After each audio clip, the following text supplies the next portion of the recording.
Welcome to Mythical Phylogeny Adventures. I'm your guide, Jason. When it comes to mythologies, the path to the afterlife is often a major facet. Probably one of the most famous is the Valkyrie, and their chargers, the Einherjar.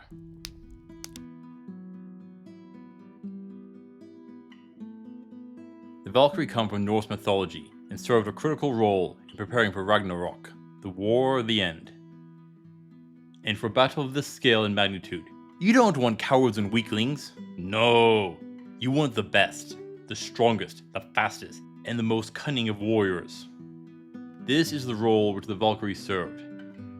They were sent to observe the battles of mortals, to select the Einherjar, the selected dead, the once dead, an army of one, and those who fight alone. So a few potential names.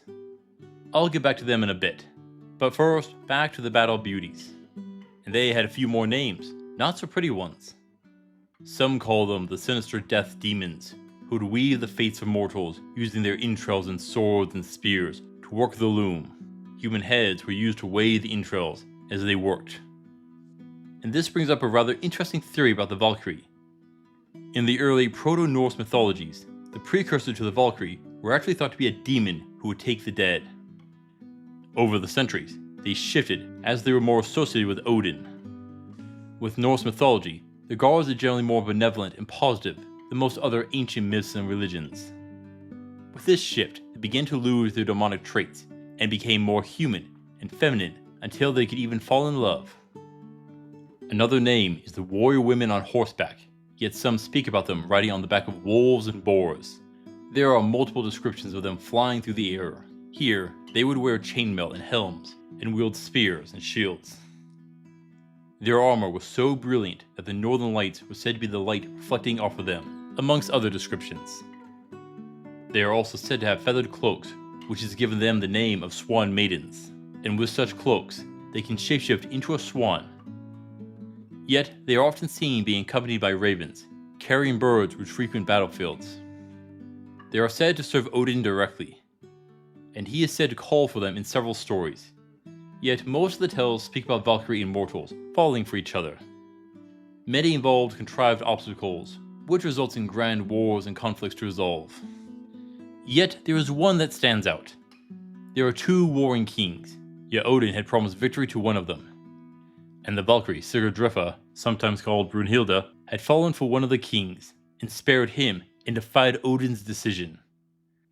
As punishment, Odin pricked the Valkyrie with a cursed branch, which sent her into an eternal slumber. With it, he cursed her to never fight again, but only to wed, at which she remembers her oath to only wed a man who never knew fear.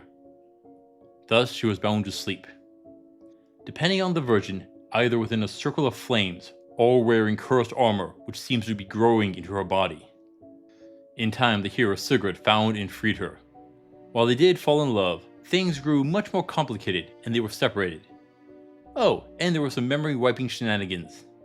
Yeah, this will end up being a full video when I do Sigurd. Now, if you have seen my video on Yggdrasil, you may recall I spoke about the Norns. They are a set of 3 divine sisters which weave and determine the fates of mortals and the cosmos. They are very similar to the fates we see in Greek mythology. Earlier, I mentioned that the Valkyrie were said to weave the fates of humans using their entrails, but isn't that also the role the Norns served? And yes, they are. There are times in the text where the two groups are mixed.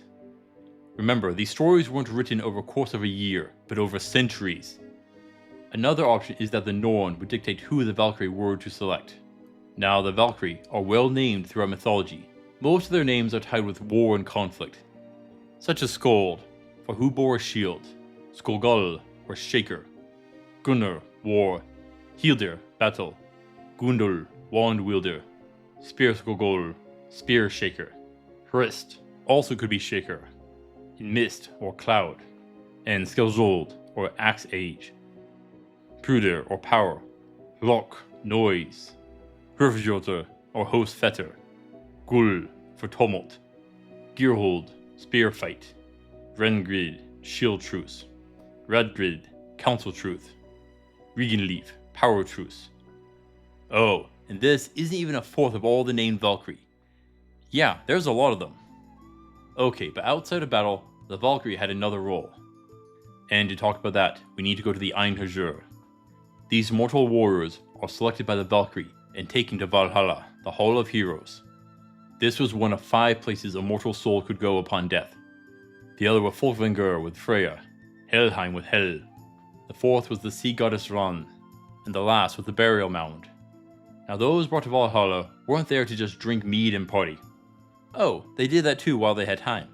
It was the Valkyrie who would serve them drinks. In addition, there was Saehrimnir. Usually it is described as a boar, but others refer to it as a sooty sea beast.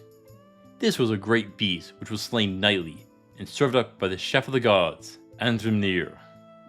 But this isn't a party place. This is a training ground. Day after day, the warriors will train and prepare for Ragnarok, the final battle. A battle which they are meant to lose. Yeah, that's kind of a rough deal. Well, except when you look at the other places they could go. Helheim? Cold and dreary land? Or Hall, where you get served drinks and get to train and battle with the gods.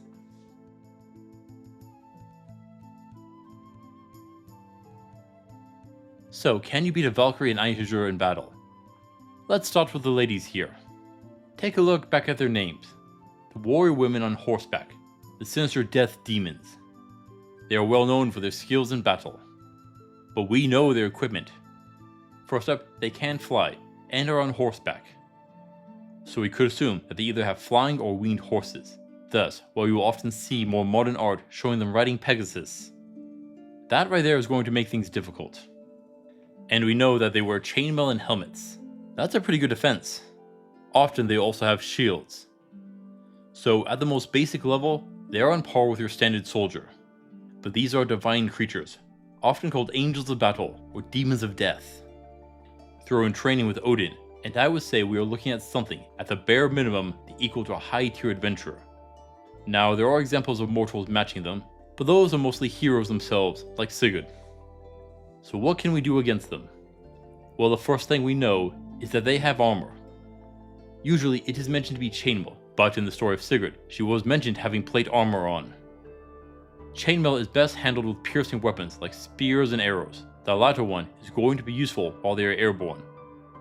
If they go with plate armor, bludgeoning attacks are going to be better. Yet they have an opening on you. They can throw their spears, or just drop rocks on you from above. To counter this, have a helmet and a shield ready. Plate armor will take their spears the best.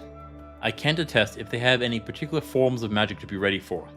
Still, due to their heritage, I wouldn't be surprised if they have some divine backing. Prepare accordingly. Now magic will be very useful here. Ice and gravity magic can pull them from the sky. Lightning will be the best way to strike at range. So a few options. Charm spells are very likely going to help, and thanks to the tale of Sigurd, we know that they can be cursed. We had one which was put to eternal sleep thanks to a cursed thorn, so debuffs and sleep spells will be useful. They won't be easy to fight though. Since they are usually seen in groups, I'm going to give them a 5 or 10 for difficulty. And then we have the Einherjar. These are mortal men who have been training, and training, and training, some for centuries. They are going to be tough. This is Odin's private army, those he chose and trained himself. Be ready. They are human, just the best of the best. Does that describe you? Well, looking at my belly, probably not. Again, I will be giving them a 5 or 10 for difficulty. They are peak humans with centuries of experience. Good luck on both sides.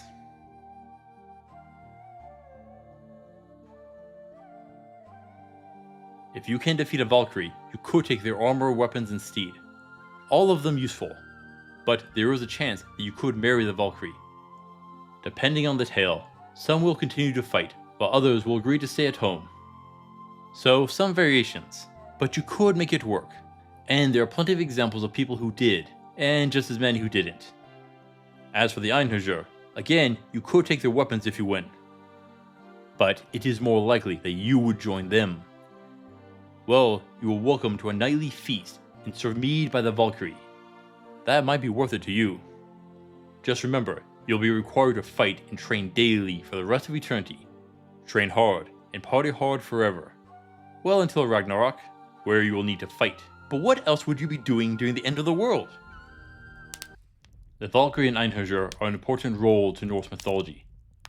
To be chosen by the Valkyrie was amongst the highest honor possible, and the talents of both the Valkyrie and the Einherjar were just as impressive according to mythology.